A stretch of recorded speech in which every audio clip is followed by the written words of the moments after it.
Hey guys, so today I'm going to be reviewing Historical Conquest. Now the people at Historical Conquest sent me 2 starter decks to do a review on the game, and as you all know, I unboxed them on the channel. If you haven't seen it, go ahead and look for it on my channel. I've already unboxed them. And so they wanted me to kind of play the game a bit and review it, so I've played it quite a bit actually, and I've actually tried doing this review a few times, and I'm just never happy with it, so we'll see how this one goes. So I've played a few games, I watched the tutorials repeatedly, and so this is kind of what I've come up with. So in this game, this is your field, so if I can get this a little more organized. I have such a small area, so it's difficult at times to get this going.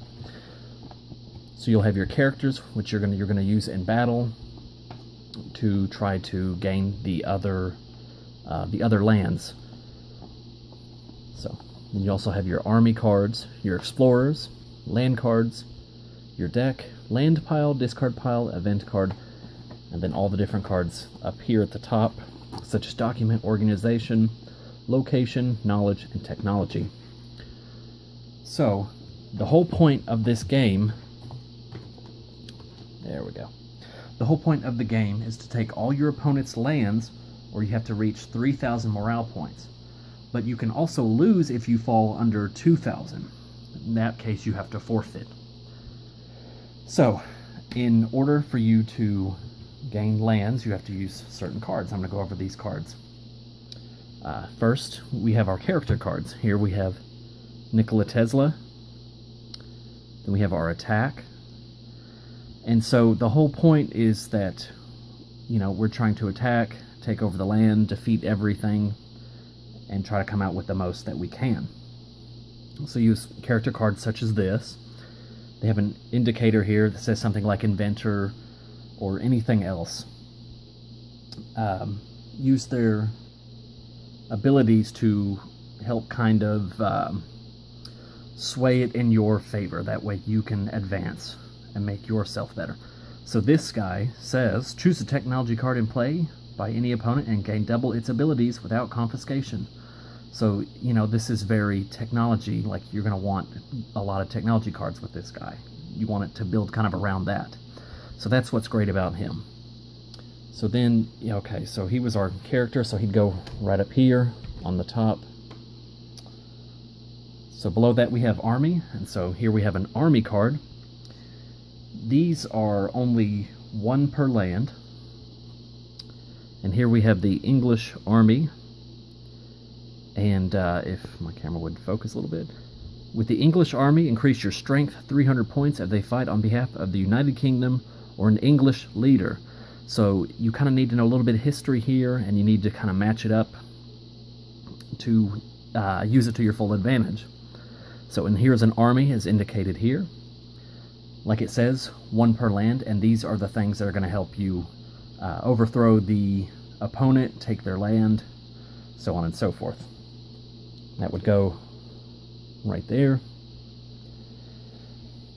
Below it, it says Explorer / character cards, so I have a few Explorers that I pulled from this deck, so I'm going to show one at a time.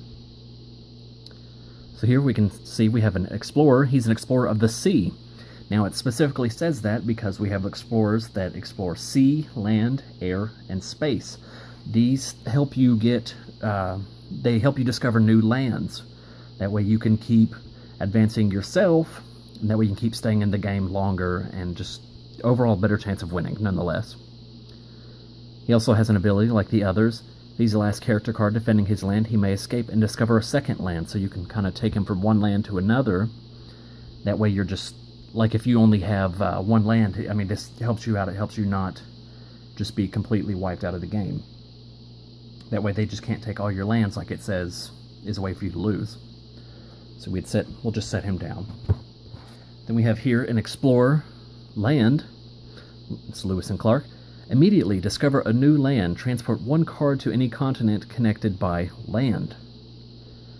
So in order for it to work, they have to be kind of side by side. Kind of goes to where I have awful wording right now. they need to be close by nonetheless, based on the region of the map. So you really need to know history here. So once again, they help you find new lands, advance yourself, and make yourself even better. They are also used in battle nonetheless. They have a point value on them.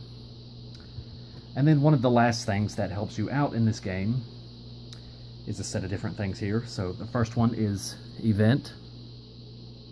We have Gold Rush, says event right here. Once, add a new land to your civilization. So you're going to play the card, do its effect, you're good to go. And so this was a event card, so that would go... I was going to say, doesn't it go... Oh, I forgot. Oh, there it is. There's the spot. Goodness gracious. Next one is technology. So here it says increase your morale by 300 points and your strength throughout your civilization by 200 points. So this technology helps boost your morale and your strength overall. So when they go in the technology, which is on the bottom.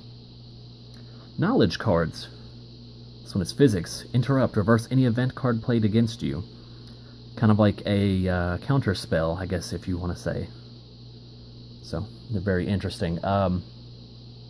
Physics is actually very useful, people. So if you do get this deck, this is the Nikola Tesla one.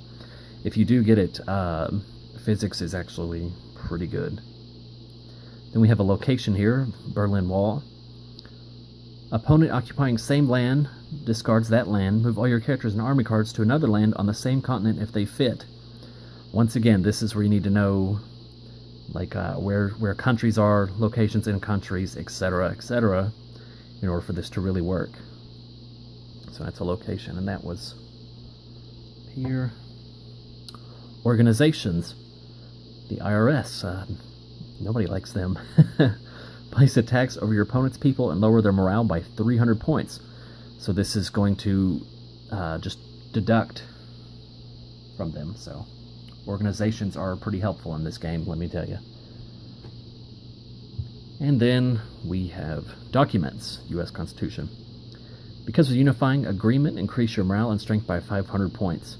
So, as you can kind of see by a sampling of these cards that I picked out, is that they really kind of help you out in this game. They're really quite useful, and it's better than just attacking. In this game, you want to take your time and not just rush out. You want to make sure you have built your armies up, or built your, put enough on your land, there we go, that you feel secure enough that if you do go for an attack, that nothing bad will happen to you and you will come out ahead of them. That's really hard to gauge, so let me tell you, the first few games I had no idea if I was truly ready to go attack, but you'll get it after a while. So, what all do you have to have? So, in order for this to work, you need to have your your deck is a minimum of 50, and then you have to have 6 lands. So the lands have different effects on what they do. They really help you out depending on like what you're using. Like Alaska, for example, with a Native American army in Alaska, your strength increases by 1,000. Certain lands help certain things just because of, you know, what it is. When there's a conquistador in this land, your strength increases. So be very careful on what you put in your deck. So your lands are the first things you should look at when making something, and then kind of go from there step by step into it. So land pile, and then this would be our draw deck. And then land cards will be placed here. So let me pick this up. Take a look. So this is kind of what your field will look like after some play, and it'll actually get much larger than this after a while once you start to really get the hang of the game. So overall, I think this is a good game. The only negatives I have towards this game, and they're not really bad, is that the cards are this kind of sideways thing. I could understand this for land, but the rest of the cards I don't see why they have to be this way. They have this odd background choice to the card, as you can see behind the art and all of that. You really have to know your history, and it takes quite a while, so if you're into a shorter game experience, this will take a little bit longer. Other than that, I think it plays really well. There's not many stalled turns to where you just feel like you don't know if you can do anything. There's not too many of those. So, I mean, it plays very well. To really get a good grasp on it, you're going to have to watch the tutorials on it. But other than that, it's a pretty good game. I really can't think of any game mechanics that are bad for this. But that's really about it. So I've kind of given you just an overview of the cards and everything. And like, I guess if I had to rate this like out of 10, this would probably be about an 8. Just the randomness of art kind of gets me. The weird side angling instead of just the normal look to them. And just the font kind of throws me off. There's no set font. It's just all over the place, and they look like Microsoft Word free fonts that go in there, and just that's really about it. The price point is quite fair on the decks, so nonetheless, it's a good game. It's definitely worth a look, especially if you're a history buff. If you're a teacher and you wanted to have a card game that could kind of teach, I mean, this is definitely something that would really help you out. But nonetheless, it is a great game. I think anybody that's looking for something new and fun should definitely do Historical Conquest. And no, I don't say this because this was given to me. Like, this is my full, honest opinion. I won't lie to you guys, because I want you guys to find good games to play, and I definitely think this is one. I will say you will be playing a lot of games to get the hang of it, and so, you know, get to having games. So anyways, guys, that's all for this one. I'll see you guys next time.